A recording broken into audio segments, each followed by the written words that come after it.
গল্পকথন by Kallol chapter 2-তে আমাদের আজকের নিবেদন নবনীতা দেবসেনের লেখা বিন্ধবাসিনী। মিসেস দত্তদের বাড়িতে কি সুন্দর কাজের মেয়ে দেখিয়ে এলাম, আমার যোগের দিদি বললেন। যেমন সুন্দর চেহারা তেমনি হাতের রান্না। বাঙাল দেশের মেয়ে তো, ওদের রান্নার হাতটাই আলাদা। যোগের দিদি খেতে টেতে একটু ভালোবাসেন, কিন্তু তা বলে আমরা ঘটি বলে রাঁধতে বাড়তে জানি না, এমন কথাও তো মানা যায় না। সে মেয়েটাকে কোথা থেকে পেলেন মিসেস দত্ত? কোন একটা আশ্রম থেকে এনেছেন, ওর কেউ নেই। বাহ, এরকম একজন মেয়ে যদি আমিও পেতাম, যার কেউ কোথাও নেই। খবরের ভাষায় যাকে বলে পিছু টাননি, যাকে দেশে যেতে হবে না, যার ছেলের বিয়ে, মায়ের অসুখ, কাকার মৃত্যু, জ্যাঠার অপারেশন লেগেই থাকবে না, যাকে দেখতে সুশ্রী, ঘরে ঘুরে ফিরে বেড়ালে দেখে মন খুশি লাগবে, এবং যার হাতের রান্না খেলে ভুলতে পারা যাবে না। এমন কাজের মেয়ে কোন সে আশ্রমে তপস্যা করছে ভালো আশ্রয়ের জন্যে? এই তো আমি আছি। আমার সংসার ছোটই। শাশুড়ি মা আছেন, আমরা দুজন আর আমার যা। দেওর আছে দুবাইতে। এই 4 জন পূর্ণবয়স্কা। আমার মেয়ে কলেজে যাচ্ছে, দেওরের ছেলে স্কুলে পড়ছে। ব্যাস, এই তো। আমি আর শুভা দুজনেই রান্না করি। শুভা সকালে কলেজে পড়াতে যায়, ও রাত্রেরটা রাঁধে। শাশুড়ির বয়স হয়েছে, একটা দিনরাত্রের মেয়ের খোঁজ করছি। বিশ্বাসী লোক পাওয়া এত কঠিন। এসব আশ্রম টাশ্রম থেকেই লোক নেওয়া ভালো, বেশ জামিন পাওয়া যায়। যোগের দিদি বললেন আশ্রমের ঠিকানা এসে দেবেন। আজ দিচ্ছেন, কাল দিচ্ছেন, ইতিমধ্যে একদিন একেবারে অবাক কাণ্ড। যোগের দিদিমণি অসময়ে এসে বেল বাজালেন দুপুরবেলায়। দুপুরবেলা হঠাৎ? কি ব্যাপার? দিদির সঙ্গে একটি সুন্দরী মেয়ে এসেছে, বছর 25-26 হবে, হাতে একটা পুঁটুলি। এই যে, এরই নাম বিন্দু। বিন্দু না, বিন্ধ, বিন্ধবাসিনী। ওই হলো বিন্ধ। তুমি কি একটু জল খাবে? যোগের দিদি বলেন। খুব ক্লান্ত তুমি, আমি একটু জল খাবো। খামো। দিদি বললেন, আমি যাচ্ছি মিসেস সেনের বাড়িতে, হঠাৎ দেখি ট্রাম লাইনে কয়েকজনের ভিড়। ট্রাম লাইনের উপর এই মেয়েটা বসে আছে, উঠবে না। আমি তো দেখে চিনতে পেরেছি, একেই মিসেস দত্তর বাড়িতে দেখেছিলাম। আমাকে দেখে মেয়েটা কেঁদে ফেলল। কি ব্যাপার, এখানে ট্রাম লাইনে বসে আছো কেন? লাইনে মাথা দিমু। সে কি, কেন? আমারে বাইর কইরা দিছে। আমি কারো চিনি না, যাম কই? মরুম? মরণে লেগে বসে আছি। এমন সময় টিং টিং করে ট্রাম এলো। আমি ওর হাত ধরে টেনে তুলে আনলাম। বললাম, চলো, অন্য এক জায়গায় নিয়ে যাচ্ছি, সেখানে ভালো থাকবে। আপনাদের কাছে নিয়ে এসেছি, আপনারা ওকে দেখাশুনো করুন, ও খুব কাজের। কিন্তু ওকে তাড়িয়ে দিল কেন সেটা তো জানা দরকার। শুধু শুধু কেউ কি কাউকে পথে বের করে দেয়, আজকের দিনে যখন রাত দিনের লোকের এত অভাব?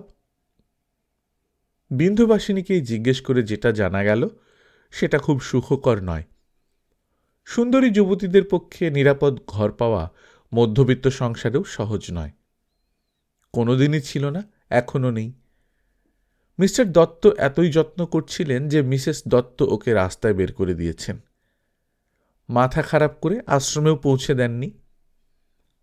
আশ্রমের ঠিকানা ওর পুঁটুলি থেকেই বেরোলো যদিও।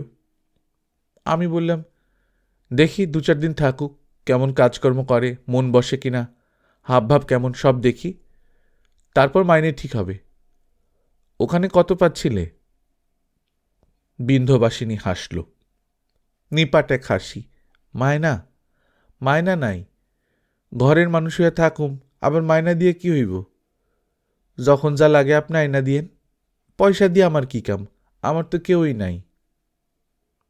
এও তো বড় ঝামেলা। পয়সা দিয়ে এর কোনো কাজ নেই।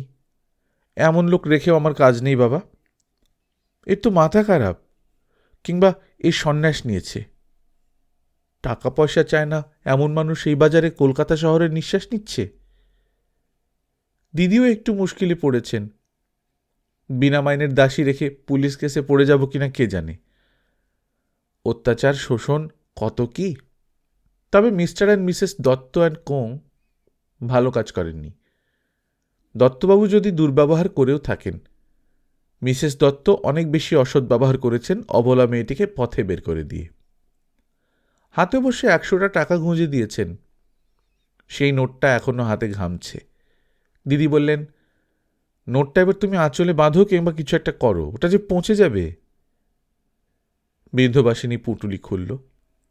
জামা কাপড় ছাড়া তাতে আরও একটা লাল শালুর পুঁটুলি আছে। সেটা খুলে দেখা গেল চুলের ফিতে, কাঁটা, ক্লিপ, একটা ছোট কাঁচি, 2 পাতা টিপ, কয়েকটা প্লাস্টিকের চুড়ি, একটা ছোট হাত আয়না, কয়েকটা লজেন্স আর 2টো 5 টাকার কয়েন রয়েছে। নোটটা তারই সঙ্গে রেখে পুঁটুলি বেঁধে ফেলল বিন্ধু। লজ্জা লজ্জা হেসে বলল, আমার জিনিসপত্র। তোমার পয়সা রাখার ব্যাগ নেই, মানি ব্যাগ?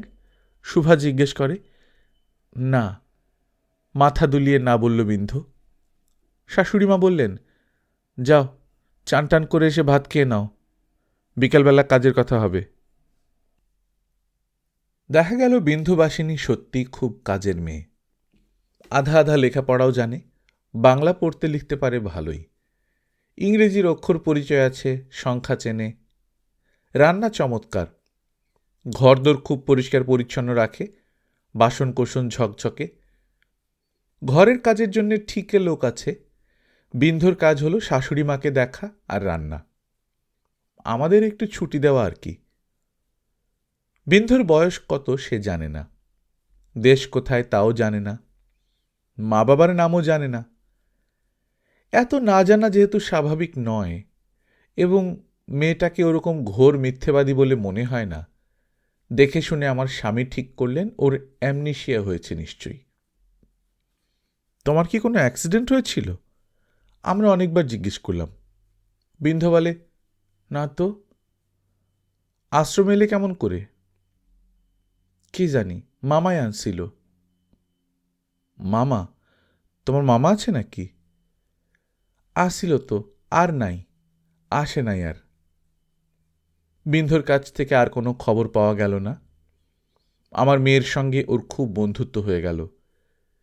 চেহারা দেখে বয়স যা মনে হয় তার চেয়ে ঢের কম মনে হয় আচার আচরণ দেখলে। খুব ছেলে মানুষ স্বভাব আর অসম্ভব ভুলও। এই শুনছে, এই ভুলে যাচ্ছে, কিছুতেই কোনো নির্দেশ মনে রাখতে পারে না।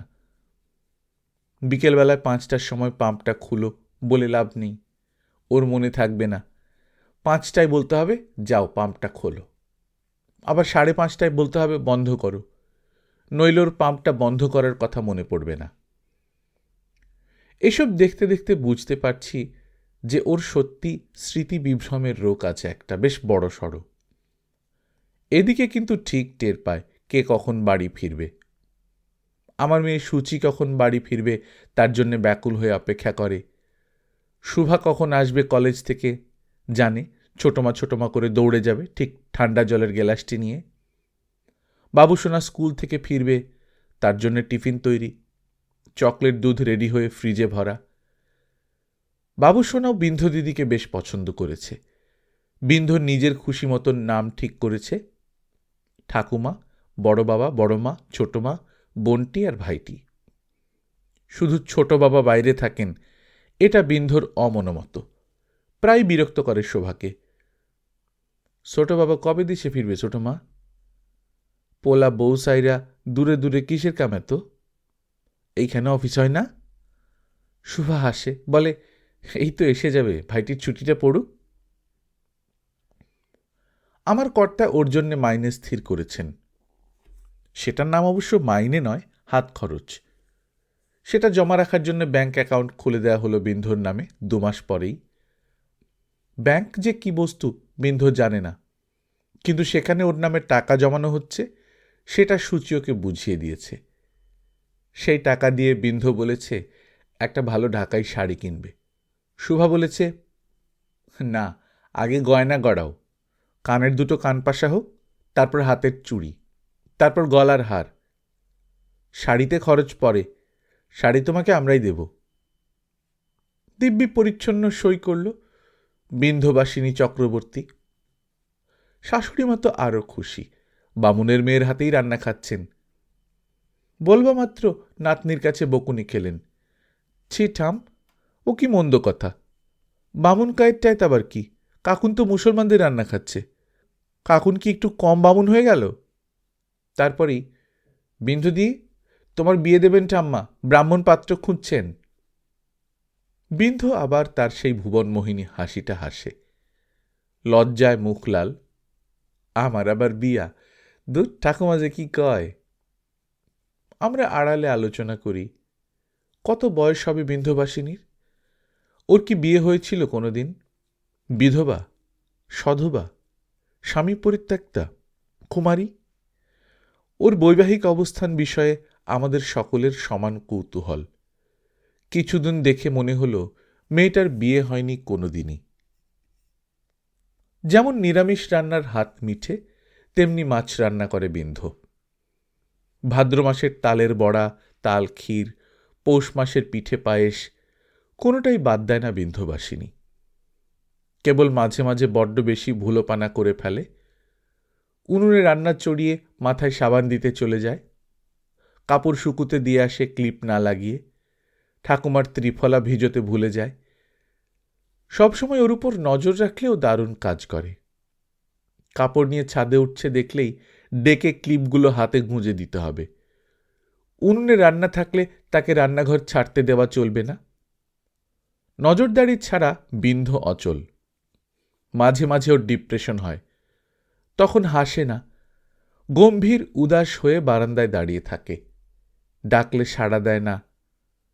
তখন ওর সেই পুঁটলিটা 14 বার খোলে আর 14 বার বন্ধ করে। কি খোঁজে কে জানে? তখন ওর খাওয়ায় রুচি থাকে না, রান্নায় মন থাকে না। আমার শুভার মন কেমন করে ওর জন্যে, তখন আমরাই রান্নাঘরটা সামলাই। এখন যার কোথাও কেউ নেই, নিশ্চয়ই এককালে কোথাও কেউ না কেউ তার ছিল, তারা সব গেল কোথায়? মন খারাপ হবে না বিন্ধুর? হবেই তো। শুভা বলে, বিন্ধুর বিষয়ে কিছুই খোঁজ খবর পাইনি আমরা। টাকা কড়ি গয়নাগাটি চারদিকে ছড়িয়ে রাখলেও বিন্ধুর ছোঁবে না, এটা বোঝা গেছে।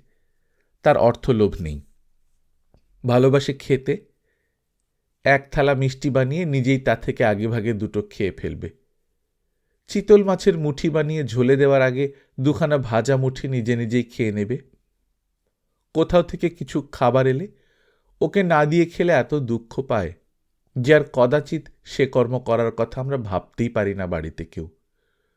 সুচি বাবুসোনার চকলেটেরও ভাগ বিন্ধুর। বড্ড ছেলে মানুষ, আমার শাশুড়ি বলেন। সত্যিই তাই। কথাবার্তাগুলো শুনলেই বোঝা যায়, কাজে যতই পাকাপোক্ত হোক না, মেয়েটার মনের ভেতরটা একদমই কাঁচা। সবচেয়ে খুশি হয় ওর বিয়ের কথা হচ্ছে এই প্রসঙ্গটা উঠলে। সুচি আর বাবুসোনা মাঝে মাঝে খ্যাপায়। শুভা একদিন বারণ করল ওদের। ঠাট্টা যে বোঝে না, সত্যি সত্যি ভেবে খুশি হয়, তাকে ওই রকম ঠাট্টা করাটা উচিত নয়। সত্যি তোর বিয়ের বয়স হয়েছে, বিয়ে থাকতে হওয়াই উচিত ছিল। ওই নিয়ে ওকে ঠাট্টা তামাশা করো না। ঠাট্টা বন্ধ হলো, কিন্তু নতুন উৎপাত শুরু হলো। বাবু ম্যাট্রিমোনিয়াল কলামস দেখতে শুরু করে দিল। বিন্ধুদির জন্য একটা সম্বন্ধ খুঁজছি। ওরে, তোর বিন্ধুদিকে কেউ সম্বন্ধ করে বিয়ে করবে না রে। ওর কোনো পরিচয় নেই, মা বাবার নাম পর্যন্ত জানে না, গ্রামের নাম জানে না, ওকে কে বিয়ে করবে? শুনে ভীষণ মন খারাপ হয়ে গেল বাবুর। বিয়ের ঠাট্টা বন্ধ হয়ে গিয়ে মনে হচ্ছে বিন্ধবাসিনীর একটু মন বিষণ্ণ। ঠাট্টা করাটাই ভালো ছিল, নিষ্ঠুরতা ভেবে ভুলই করেছি আমরা। দুধের স্বাদ ঘোলে, বিয়ের স্বাদ বিয়ের ঠাট্টায়, সেটাই বা মন্দ কি ছিল? কিন্তু একবার বন্ধ করে আবার কেমন করে বলি, ওরে, তোরা ওকে ঠাট্টা করবি তো কর, যেমন চলছিল চলুক। এমন সময় শাশুড়িমা একটা প্রস্তাব দিলেন, দারুণ প্রস্তাব। আমাদের বাড়ির পুরনো ড্রাইভার মহাদেবের বউ মারা গেছে। মেয়েরা বড়, তাদের বিয়ে থা হয়ে গেছে। মহাদেব একাই থাকে গ্যারেজের পাশের ঘরে। মহাদেবরা বিহারী ব্রাহ্মণ, মাথায় টিকি আছে, গলায় পৈতে আছে, খুবই সৎ স্বভাব। আমরা ওকে 21 বছর দেখছি, কোথাও বেচাল চোখে পড়েনি। মহাদেব দেখতে শুনতে বেশ ভালো, ভদ্র চেহারা, বেমানান হবে না, শুধু বয়স একটু বেশি, 47-48 হবে।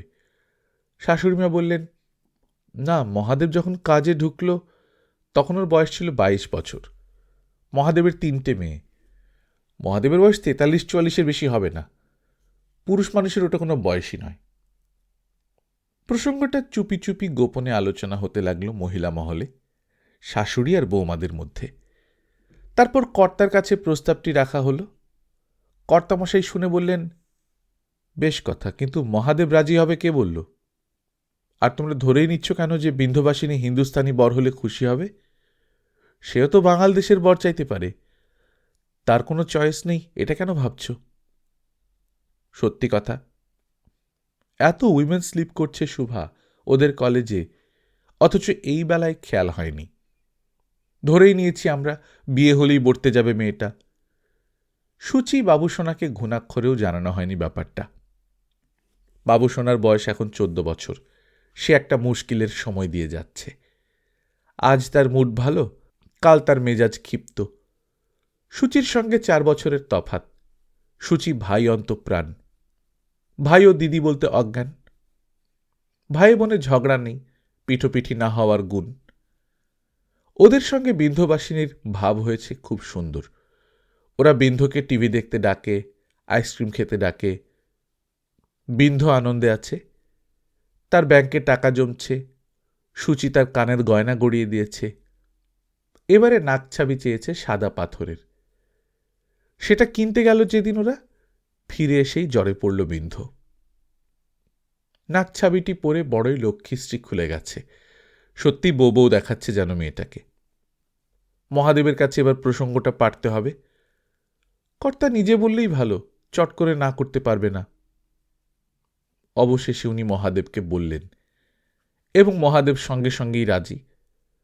বাবু যখন বলছেন, তার উপরে আমার আর কি বলার থাকতে পারে। এবারে বিন্ধ্য। কিন্তু বিন্ধ্যকে বলবো কি, সে তো প্রবল জ্বরে ঠকঠক করে কাঁপছে। রক্ত পরীক্ষা করে জানা গেল ম্যালিগন্যান্ট ম্যালেরিয়া। জ্বর বেশি দেখে ডাক্তারবাবু আগেই কিছু ওষুধপত্র দিয়েছিলেন, অ্যান্টিবায়োটিক ওষুধ। এবার ম্যালিগন্যান্ট ম্যালেরিয়ার জন্য চিকিৎসা শুরু হলো, অন্যান্য সব ওষুধ বন্ধ। 2 দিন গেল, 3 দিনের দিন জ্বর কমল, কিন্তু বিন্ধ্যর মাথার গোলমাল দেখা দিয়েছে বলে মনে হলো।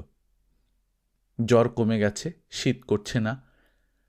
বিন্ধ্য প্রথমে কাঁথা কম্বল ছুঁড়ে ছুঁড়ে ফেলল, তারপর শাড়ি, তারপর ব্লাউজ, তারপর পেটিকোট। আমরা দৌড়ে গিয়ে ওকে আটকাই, দরজা জানলা বন্ধ করি। বিন্ধ্য আমাদের চিনতে পারছে না। চোখের চাউনিতে বন্য ভাব, হাত পা ছুঁড়ছে, কিছুতেই গায়ে কোনো কাপড় রাখবে না, এবং খাবার থালা দিলেই উল্টে ফেলে দিচ্ছে। জলের গেলাস দিলে গায়ে ঢেলে দিচ্ছে। ডাক্তারবাবু এলেন, ওকে জোর করে চেপে ধরা হলো। ঘুমের ওষুধ ইঞ্জেকশন দিয়ে ঘুম পাড়ানো হলো বিন্ধ্যকে। প্রচণ্ড এক চাপ গেল বাড়ির উপর দিয়ে। ডাক্তারবাবু বললেন, ঘুম ভাঙলে আবার হয়তো ওরকম করবে। কেন এমন হলো তিনি বলতে পারলেন না। আমরা ধরে নিলাম 2 রকমের ওষুধে একটা কোনো বিপুল গোলমাল হয়ে গেছে, যেটার ফল এই উন্মত্ততা। জ্বর ছাড়ল না, ঘুমের ওষুধ চলতেই লাগলো, ওর পাগলামিটাও চলতেই থাকলো। কখনো বাড়ে, কখনো কমে। কাজ করার মতো অবস্থায় আসছিল না বিন্ধ্য। খাবার খাওয়ানো দুঃসাধ্য, স্নান করতে চায় না, স্নান করতে গেলে বেরোতে চায় না, জামা কাপড় কেবলই খুলে ফেলে, এবং পরিয়ে দিতে গেলে মুখে বিশ্রী গালিগালাজের তুবড়ি ছোটে। বাঙাল ভাষায় বলেই রক্ষে। সুচি বাবুসোনা সবটা বোঝে না। গালির ভয়ে তাকে কাপড় পরাতে যেতে চায় না কাজের মেয়েটা। শুভা আর আমিও ভয় পাই। ডাক্তার বললেন, বাড়িতে চিকিৎসায় চলবে না, হাসপাতালে পাঠাতে হবে। ব্যবস্থা হলো। গাড়ি এলো, সঙ্গে লোক এলো, বিন্ধ্যবাসিনীকে ধরে বেঁধে হাসপাতালে নিয়ে যাওয়া হলো। বাড়ি ফাঁকা, সকলেরই মন কেমন করে। আমরা নিয়মিত যাই, খোঁজ খবর করি। 1 মাস গেল, 2 মাস গেল, আর অতটা নিয়মিত যাওয়া হয় না, তবে মাঝে মধ্যে যাই। ফোনে খোঁজ নিই ডাক্তারের কাছে। 3 মাস, 4 মাস, অনেকদিন যাওয়া হলো না বিন্ধুর কাছে। শুভা ব্যস্ত, ওর কলেজে পরীক্ষা চলছে। সুচিরও কলেজে পরীক্ষা। আমি গেলাম একদিন খোঁজ নিতে। উন্মাদ আশ্রমে ছোটদের নিতে নেই, তাই বাবুসোনাকে নিয়ে যাই না। এবারে অনেক দিন পরে দেখা। আমাকে দেখেই বড়মা বলে কেঁদে উঠল বিন্ধু। বড়মা, আমারে বাড়ি নিয়ে চলেন। আমি তো মুশকিলে পড়েছি। যদি মেয়েটা সুস্থ হয়ে গিয়ে থাকে তবে তোকে বাড়ি নিয়ে যাওয়াই উচিত। ডাক্তার যদি বলেন তাহলে তোকে নিয়ে যাব।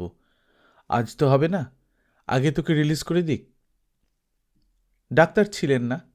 অ্যাটেন্ডেন্টরা বললেন দিব্যি ভালো আছে বিন্ধু। ডাক্তারকে ফোনে জিজ্ঞেস করতে হবে কবে রিলিজ করবে। বিন্ধুর কত যে প্রশ্ন। বড় বাবা কেমন আছেন, ঠাকুমা কি করছেন, বোনটি, ছোট মা ওরা কেন আসেনি, ভাইটিকে তোমরা একদিনও কেন আনলে না, ছোট বাবা কি বিদেশ থেকে ফিরেছেন, আর কতদিন থাকবেন বউপোলা ছেড়ে। আমার মনে কোনোই সন্দেহ রইল না বিন্ধুকে ফিরিয়ে নেবার সময় হয়েছে। ওষুধের কারণে অসুস্থতা এখন বিগত। ডাক্তার বললেন আর 1 মাস দেখতে। এখন ভালো আছে, কিন্তু সে তো ওষুধের ওপর। কিন্তু এখানে থেকে মন খারাপ করলে তো আরও অসুস্থ হয়ে যাবে। তাহলে নিয়ে যান। আমরা নিয়ে এলাম বিন্ধুকে। কিন্তু এ অন্য এক বিন্ধুবাসিনী। ডাক্তারের কাছে জেনে এলাম হাসপাতালে বিন্ধুবাসিনীকে যে বৈদ্যুতিক শক দেওয়া হয়েছিল তার গভীরতর ফসল ফলেছে। বিন্ধুর অ্যামনেশিয়া কেটে গিয়ে লুপ্ত স্মৃতির পুনর্বাসন ঘটেছে। বিন্ধু ডাক্তারকে তার জীবন কাহিনী বলেছে। ভয়ানক সেই কাহিনী।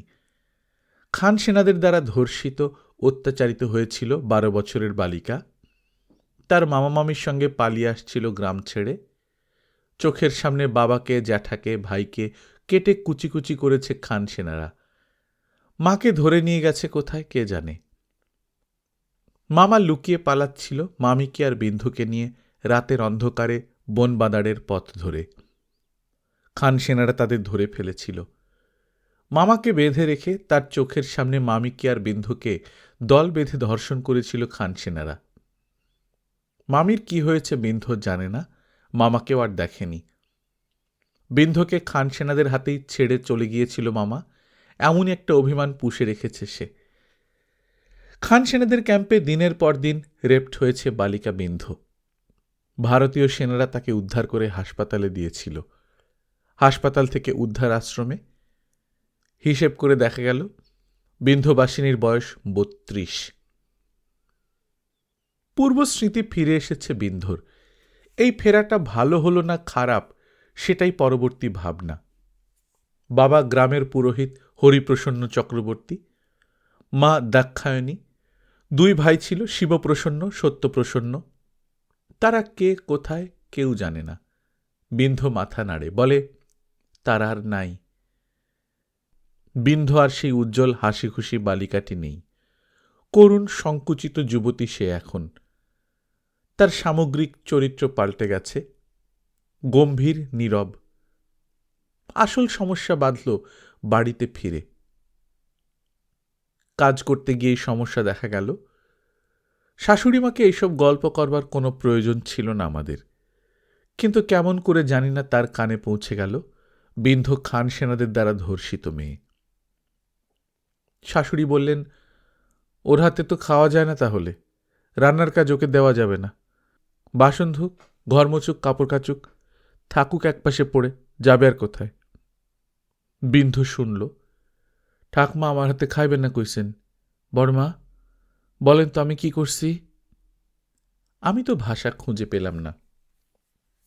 জানা, তুই যা রান্নাঘরে ঢোক, এটাও বলতে পারলাম না। শাশুড়িরই সংসার, এই বাড়ি তারই। তার ইচ্ছেটা আগে। মহাদেবের সঙ্গে বিয়ে দেওয়ার প্রশ্ন তো মুছে গেছে স্লেট থেকে। ও নষ্ট মেয়েকে আবার বিয়ে করবে কে? মহাদেবও শুনেছে। সুখের বিষয়, বিন্ধু শোনেনি বিয়ের প্রসঙ্গটা। হ্যাঁও জানত না, নাও জানল না। প্রচণ্ড মুশকিল বাঁধালেন আমার স্বামী। আজ বলেন বিন্ধুকে বলো চিতল মাছের মুঠা বানাতে, কাল বলেন বিন্ধুকে বলো নারকেলের বরফি বানাতে, পরশু বলেন আলু বড়ির ঝোল বানাক বিন্ধু। বিন্ধুর রান্নাঘরে প্রবেশ নিষিদ্ধ হয়ে গেছে শুনে কর্তা স্তব্ধ। আরেকটা রান্নাঘর তৈরি করানোর ঠিক হলো ছাদের ওধারে, বিন্ধু রান্না করবে বলে। শাশুড়ির কানে সে কথা পৌঁছে দেবার লোকের অভাব ছিল না। ঠিকে লোকটি আছে। শাশুড়ি বেঁকে বসলেন।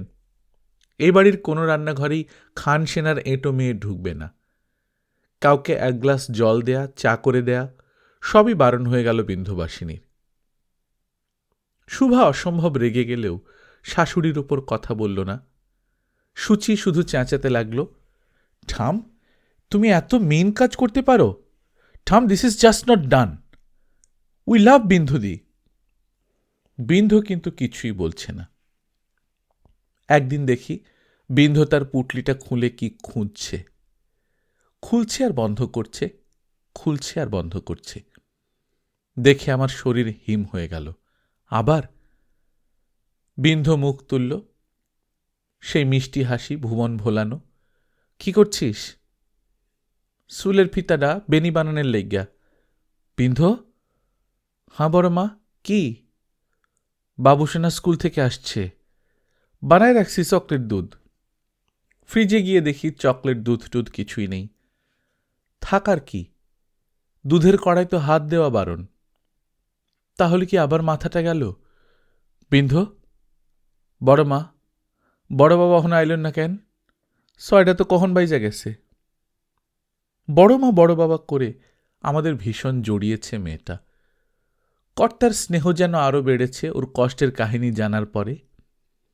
ঠাকুমা ঠাকুমা করে ভীষণ আহ্লাদেপনা করত বিন্ধু। ঠাকুমার কাছে গল্প শুনত, তার পান সেজে দিত, ছেঁকে দিত তার ত্রিফলা, তার ফলার সব তৈরি করে দিত। এখন সেসব কাজ আবার আমার উপরেই বর্তেছে। আগে তো আমিই দিতাম। বিন্ধু এসে একটা বছর বড় সুখে রেখেছিল। বিন্ধুর মাথাটা সত্যি ঠিক নেই। সূচি পরীক্ষা করতে জিজ্ঞেস করল, তোমার গ্রামের নামটা জানো কি? স্মৃতি ফিরে পেয়ে বিন্ধুবাসিনী আমাদের বলেছিল গ্রামের নাম পায়রাডাঙ্গা। হাসপাতালেও বলেছিল পায়রাডাঙ্গা। এখন বলল গ্রামের নাম। ভুরু কুঁচকে খানিকটা ভেবে নিল, তারপর মিষ্টি হেসে বলল, মনে নাই। সূচি প্রায় কেঁদে ফেলল। মা! ঠাকুমার কাছে দৌড়ে গিয়ে চেঁচালো, দেখো দেখো, তুমি কি করলে, কি করলে তুমি? আবার ওকে অসুস্থ করে দিলে। শাশুড়ি মা চোখ বুজে মালা জপছিলেন। তার কোনো হেলদোল হল না। বিন্ধু এবারে অন্যরকম। কাজে মন নেই, কাজও তো নেই। ঘর মুছতে, কাপড় কাচতে তো ঠিকে লোকটি ছিলই। বিন্ধু টিভি দেখে না। বাবুসোনা আইসক্রিম খাওয়াতে গেল, খেল না। বিন্ধু বারান্দাতে দাঁড়িয়ে ট্রাম রাস্তা দেখে। আমার মনে দারুণ ভয় হল। ট্রাম রাস্তা, ট্রামের নিচে মাথা দিতে গিয়েছিল না এই মেয়ে? না, ওকে আবার হাসপাতালেই পাঠাই, বরং সেখানেই নিরাপদ। কিন্তু ডাক্তার বললেন দরকার নেই, ঘরে থাক, বিশ্রামে থেকেই সেরে যাবে। ডাক্তারকে আমি লজ্জায় বলতে পারলাম না ঘরে মনোকষ্টে থেকেই এই দুর্ঘটনা ঘটেছে। সুভা চিঠি লিখল মাদার টেরেসাকে, বিন্ধুবাসিনীকে গ্রহণ করুন। চিঠি লিখল আরও 2-3টি আশ্রমে। লিলুয়া হোমের মতো কুখ্যাতি নেই এমন ধারা আশ্রমও আছে। কিন্তু দুর্ভাগ্য আমাদের কোথাও স্থান সংকুলন হল না। মাদার টেরেসার আশ্রম থেকে তো জবাবই এলো না। বিন্ধুকে শেষে বলা হলো, বিন্ধু, চলো তোমাকে তোমার আশ্রমেই রেখে আসি। ঠাকুমা এখানে তোমাকে বড্ড দুঃখ দিচ্ছেন, তোমার মন খারাপ সব সময়। বিন্ধু একমুখ হেসে বলল, মন খারাপ না তো, ঠাকুমা বুড়া হইছেন, কি কইতে কি কন, আমি মন এইলই নাই। বড় মা ছোট মা বড় বাবার এত ভালোবাসা পাই, তোমাকে সাইডে আমি কই যামু? ভাইটিরে বোনটিরে সাইডে আমি যামুই না। এ তো বড় মুশকিল। মেয়েটা ভীষণ আঁকড়েছে আমাদের। আমরা ওকে যতটা ভালোবেসেছি ও তার চেয়ে 3 গুণ বেশি ভালোবেসেছে আমাদের। কিন্তু মুশকিল আছে। সামনেই ছুটিতে শুভা দুবাই যাচ্ছে, তার স্বামীর কাছে। সুচিও কাকির সঙ্গে যাবে, বাবু সোনার জেদ। ওরা থাকবে না। এর মধ্যে যদি বিন্ধুর পাগলামি বেড়ে উঠে, একা আমি সামাল দিতে পারব না। আর ওরা না থাকলে বিন্ধু আরো বেশি ডিপ্রেসড হয়ে পড়বে। শুভাদের যাত্রার দিন ঘনিয়ে আসছে। মাদার তেরেসার উত্তর আজও এলো না। আমরা স্থির করলাম ওকে যেখান থেকে এনেছিলেন মিসেস দত্ত সেই আশ্রমেই ফিরিয়ে দেওয়া হবে, পাশ বইটই সমেত। এখন ওর কিছু টাকা আছে, কিছু সোনাদানাও আছে। পুটলির বদলে সুচি ওকে একটা জিপ দেয়া ব্যাগ কিনে দিল। তাতে ওর কাপড় চোপড়, ছোট্ট একটা পার্সে খুচরো টাকা পয়সা। ওর গয়না তো নাকে কানেই, হাতের চুড়ি তো হালকা। হাতে প্লাস্টিকের আর স্টিলের চুড়ি কিনে দিয়েছে শুভা আর সুচি। ভারী সুশ্রী দেখায় আজকাল বিন্ধুবাসিনীকে। বিন্ধুকে আজ পৌঁছে দেওয়া হবে আশ্রমে। সাজিয়ে গুছিয়ে ওকে নিয়ে বেরোনো হলো। শুভা আর আমি দুজনেই গেলাম গাড়িতে। বিন্ধু চুপচাপ। আশ্রমে পৌঁছে দেখি গেট বন্ধ। গেটে দারোয়ান বসে আছে। সে বিন্ধুবাসিনীকে চিনতে পারল না। বিন্ধুর মুখে রা নেই। সে ওকে চেনে কিনা জানা গেল না। দারোয়ান দরজা খুলল না। অন্দর জানা মানা হ্যায়। আরে এই মেয়েটা তো এখানেই থাকতো। সুপারিনটেন্ডেন্ট নেই হ্যায়, উসকা পারমিশন লাইয়ে। কখন আসবেন সুপারিনটেন্ডেন্ট? পাতা নেই। আমরা বসেই থাকি গাড়িতে। বেলা 2 বাজে। সে 11টায় এসেছি। মহাদেব ছটফট করছে। শুভার পরশু যাত্রা, বাড়িতে প্রচুর কাজ। শাশুড়িকে খেতে দেওয়া হয়নি। সুচি যদি বাড়ি এসে থাকে হয়তো দিয়ে দেবে। বাবু সোনার আসার সময় হয়ে এলো। আজ 3টে বাড়ি ফেরে। আমাদের এবার যেতে হবে। দারোয়ানের পাশে দালানের উপর ব্যাগ সমেত বসিয়ে দিই বিন্ধুবাসিনীকে। ও বোঝে, কোনো কথা বলে না। চুপ করে বসে পড়ে, চোখে চোখ মেলায় না। দারোয়ানকে বলি, সুপারিনটেন্ডেন্ট না আসা অবধি তুমি একে বসতে দাও। তিনি একে চেনেন। এখানে অনেক বছর ধরে ছিল, সবাই চেনে ওকে। তুমি নতুন, তাই চেনো না। দারোয়ান মেনে নিল। হ্যাঁ, সে নতুন এসেছে। আমি বলি, সুপারিনটেন্ডেন্ট এবার এসে যাবেন, অনেকক্ষণ গেছেন। দারোয়ান সায় দেয়। হ্যাঁ, আব তো আনাই চাইয়ে। বিন্ধু, তুমি বসো। উনি এলে ভেতরে যেও। কোথাও চলে যেও না যেন। আমরা কাল খবর নেব কি হলো, কেমন? বিন্ধু অন্যদিকে তাকিয়ে চুপ করে থাকে। দারোয়ানের হাতে 10টা টাকা দিয়ে শুভা বলে, ওকে একটু দেখো। মন ভারী করে বাড়ি ফিরে আসি। ঢুকতেই সুচি লাফাতে লাফাতে আসে। মা, গুড নিউজ! মাদার টেরেসা থেকে চিঠি এসেছে, ওরা বিন্ধুদিকে নেবে। শুভা আর আমি এক মুহূর্ত মুখ চাওয়াচাওয়ি করি। আমাদের চোখ পরস্পরকে কি বলে তা আমাদের চোখই জানে। ঠাকুমাকে খেতে দিয়েছিস? বাবুসোনার জলখাবারটা ঠিক করে দিস। নিজে কিছু খেলি? এ কি, তোমরা যাচ্ছ কোথায়? ভাত খেয়ে যাও। সুচি পথ আগলায়। শাশুড়িও বলছে, মুখে 2টি গুঁজে তারপর যা তোরা।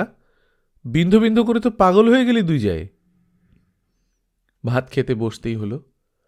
তাছাড়া মহাদেবকেও তো খাবার সময়টুকু দিতে হবে। বিন্ধু বিন্ধু কি খাচ্ছে? ও তো খেতে পাবে না। ওর জন্য তো আজ রান্না হয়নি আশ্রমে। টিফিন বাক্সে ওর জন্যে কিছু খাবার নিয়ে আমরা আবার রওনা হই। ওকে তুলে নেব, মাদার টেরেসার আশ্রমেই রাখা হবে। সেখানেই বেশি ভালো থাকবে বিন্ধু। সুপারিনটেন্ডেন্টকে বললে নিশ্চয়ই ছেড়ে দেবেন। গিয়ে দেখি দারোয়ান বসে আছে, বিন্ধু নেই। যাক, ভেতরে গেছে তাহলে। একটু খোলো, ভেতরে যাব। সুপারিনটেন্ডেন্টের সঙ্গে কথা আছে। ও তো আয়াই নেই। সে কি, আসেনি? তবে বিন্ধু? বিন্ধুবাসিনীকে কে ঢুকিয়ে নিলে ভিতরে? ও তো চালা গিয়া উধার সে। হাত তুলে বড় রাস্তার দিকে দেখিয়ে দিল দারোয়ান। শত শত গাড়ি, ট্রাম, বাস, রিক্সা, লরি, ঠেলাগাড়ির ভিড়ের দিকে চেয়ে চোখ অন্ধকার হয়ে গেল আমার। कब गया? आप लोग जब चला गया वो औरत भी तभी उठकर चला गया। वो बैठे नहीं सुपरिंटेंडेंट के लिए। फिर घूम घाम के आएगा होगा। खाना खाने क्यों गया शायद। দারোয়ান অনেক রকম সম্ভাবনা একে একে জানাতে থাকে। আমার কানে আর সেগুলো পৌঁছয় না। গল্পকথন বাই কল্লোল চ্যাপ্টার 2তে শুনছিলেন নবনীতা দেবসেনের লেখা বিন্ধ্যবাসিনী। আমরা নিয়মিত গল্প পাঠ করে শোনাচ্ছি। আপনারা যারা প্রথমবারের মতো শুনছেন কাইন্ডলি সাবস্ক্রাইব করে নেবেন। গল্প পাঠ ভালো লাগলে বন্ধুদের সঙ্গে শেয়ার করবেন। নিজে ভালো থাকবেন, আশেপাশের লোকজনকে ভালো রাখবেন। টাটা।